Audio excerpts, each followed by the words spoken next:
ദശകം 29 അമൃതാപഹരണവും അസുരനിഗ്രഹവും.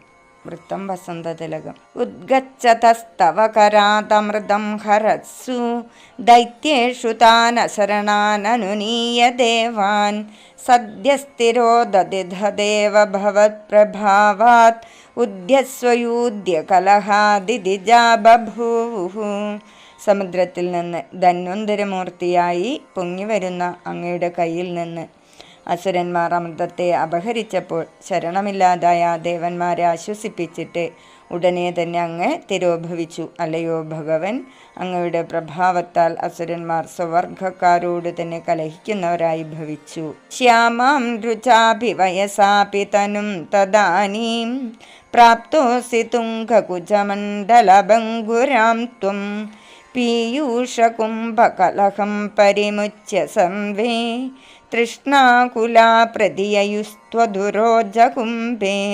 ആ സമയത്തങ്ങ് ശോഭ കൊണ്ടും വയസ്സുകൊണ്ടും ശ്യാമയും ഉയർന്ന സ്തനമണ്ഡലത്തിന്റെ ഭാരം ഹേതുവായി അല്പം കുനിഞ്ഞവളുമായ ശരീരത്തെ സ്വീകരിച്ചു. ആ രൂപത്തിലുള്ള അങ്ങയെ കണ്ട അസുരന്മാരെല്ലാം അമൃതകലശത്തിനായുള്ള കലഹത്തെ ഉപേക്ഷിച്ച് മോഹിനി രൂപത്തിലുള്ള അങ്ങയുടെ സ്തനങ്ങളാകുന്ന കലശത്തിൽ ആഗ്രഹം ജനിച്ചവരായി അങ്ങയെ സമീപിച്ചു. കാത്വം മൃഗാക്ഷി വിഭജസ്വസുധാമിമാമിതി ആരൂഢരാഗവിവശാനഭിയാചതോ മൂൻ വിശ്വസ്യത്തെ മയി കഥം കുലടാസ്മി ദൈത്യ ഇത്യാലപന്നപി സുവിശ്വസിതാനതാനീഹി.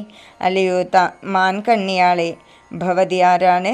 ഈ അമൃതത്തെ ഞങ്ങൾക്ക് ശരിയായി ഭാഗിച്ചു തരിക എന്ന് അഭ്യർത്ഥിക്കുന്നവരും അതിയായ അനുരാഗത്താൽ വൈവശ്യം കലർന്നവരുമായ ഈ അസുരന്മാരോട്, അല്ലയോ അസുരന്മാരെ, ഞാനൊരു വേശ്യാസ്ത്രീയാണ്, എന്നിൽ നിങ്ങൾക്ക് എങ്ങനെ വിശ്വാസമുണ്ടാകുന്നു എന്ന് പറയുന്നവനാണെങ്കിലും വളരെയധികം വിശ്വാസമുള്ളവരാക്കി തീർത്തു. ഭഗവാന്റെ മോഹനകാരിയായ മന്ദസ്മിതം, കടാക്ഷം എന്നിവയാൽ അസുരന്മാർക്ക് ഭഗവാനിൽ അനുരാഗവും വിശ്വാസവും വർദ്ധിച്ചു. മോദാത് സുധാ കലശമേഷു ദദത്സു സാത്വം ദുശ്ചേഷ്ടിതം മമ സഹദ്വമിതി ബ്രുവാണാ പങ്ക്തിപ്രഭേദ വിനിവേശിത ദേവദൈത്യ ലീലാവിലാസഗതിഭിഃ സമദാ സുധാം താം.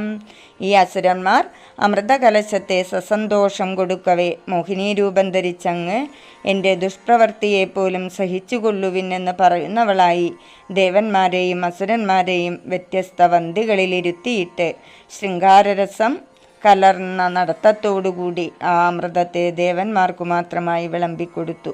അസ്മാസ്വിയം പ്രണയനീത്യസുരേഷു തേഷു അസ്മാസ്വിയം പ്രണയനീത്യസുരേഷു തേഷു ജോഷം സ്ഥിതേഷ്വത സമാപ്യ സുധാം സുരേഷു ത്വം ഭക്തലോകവശഗോ നിജരൂപമേത്യ സ്വർഭാനുമർദ്ധപരിപീതസുധം വ്യലാവീഹി.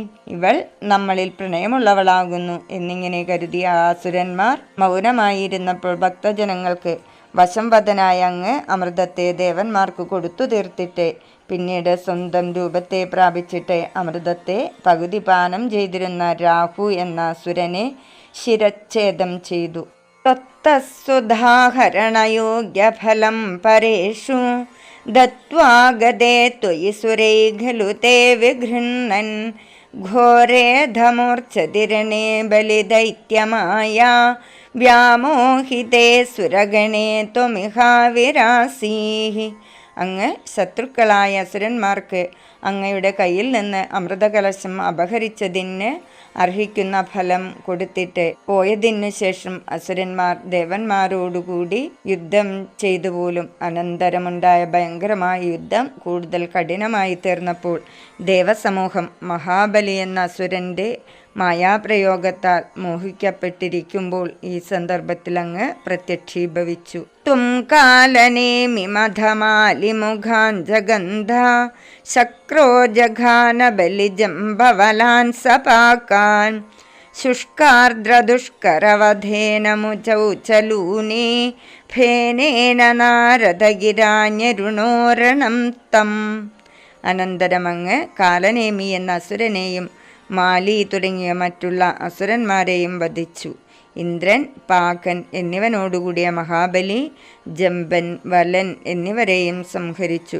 ശുഷ്കമോ ആർദ്രമോ ആയ വസ്തുകൊണ്ട് സംഹരിപ്പാൻ കഴിയാത്ത നമുജി എന്ന അസുരൻ വെള്ളത്തിലെ നുര കൊണ്ട് ഇന്ദ്രനാൽ സംഹരിക്കപ്പെട്ട ശേഷം നാരദന്റെ വാക്കനുസരിച്ച് ആ യുദ്ധത്തെ അങ്ങ് തടഞ്ഞു. യോഷാവബുർധനുജമോഹനമാഹിതം തേ ശ്രുത്വാ വിലോകന കുതൂഹലവാൻ മഹേശഃ ഭൂതൈ സമം ഗിരിജയാ ജഗതഃ പദം തേ സ്തുത്വാ ബ്രവീദഭിമതം ത്വമധോതിരോധാഃ.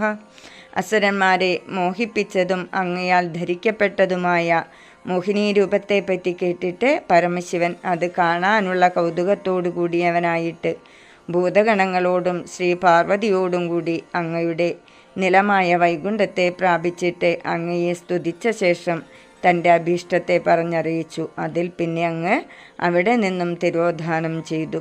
ആരാമസേ മനിജ കന്തുകഘാതലീല ലോലായമാന നയനാം കമനീം മനോജ്ഞാം ത്വാമേഷ വീക്ഷ്യ വികളദ്വസനാം മനോഭൂ വേഗാദനങ്കരിപുരംഗസമാലിലിംഗാം. ഉദ്യാനഭൂമിയിൽ പന്തടിച്ചു കളിക്കുമ്പോൾ ഇളകിക്കൊണ്ടിരിക്കുന്ന നേത്രങ്ങളോടുകൂടിയവളും അഴിഞ്ഞു വീഴുന്ന വസ്ത്രത്തോടുകൂടിയവളും മനോഹരിയും സുന്ദരിയുമായ അങ്ങയെ കണ്ടിട്ട്, അല്ലയോ ഭഗവൻ, ഈ കാമാരിയായ പരമശിവൻ കാമവികാരത്തിൻ്റെ ശക്തി നിമിത്തം അങ്ങയെ ആലിംഗനം ചെയ്തു. ഭൂയോഭിവിദ്രുതവതീപമുധാവ്യദേവോ വീര്യപ്രമോക്ഷ വികസത്പരമാർത്ഥബോധഃ ത്വന്മാനിതസ്തവ മഹത്വമുവാച ദേവ്യൈ തത്താദൃശസ്ത്വമവവാതനികേതനാഥ. പരമശിവൻ വീണ്ടും ഓടിപ്പോകുന്ന അവളെ പിന്തുടർന്നിട്ട് രേതസ് സ്ഖലിച്ചു കഴിഞ്ഞപ്പോൾ പരമാർത്ഥബോധം ഉദിച്ചവനായിട്ട് അങ്ങയാൽ മാനിക്കപ്പെട്ടവനായി അങ്ങയുടെ മഹാത്മ്യത്തെ പാർവതീദേവിക്ക് വർണ്ണിച്ചു കൊടുത്തു. അല്ലയോ ഗുരുവായൂരപ്പ, അപ്രകാരത്തിലുള്ള അങ്ങ് എന്നെ രക്ഷിക്കണമേ. ശ്രീഹരേ നമ. ഗോപികാ ജീവനസ്മരണം ഗോവിന്ദ ഗോവിന്ദ. ശ്രീ ഗുരുവായൂരപ്പ.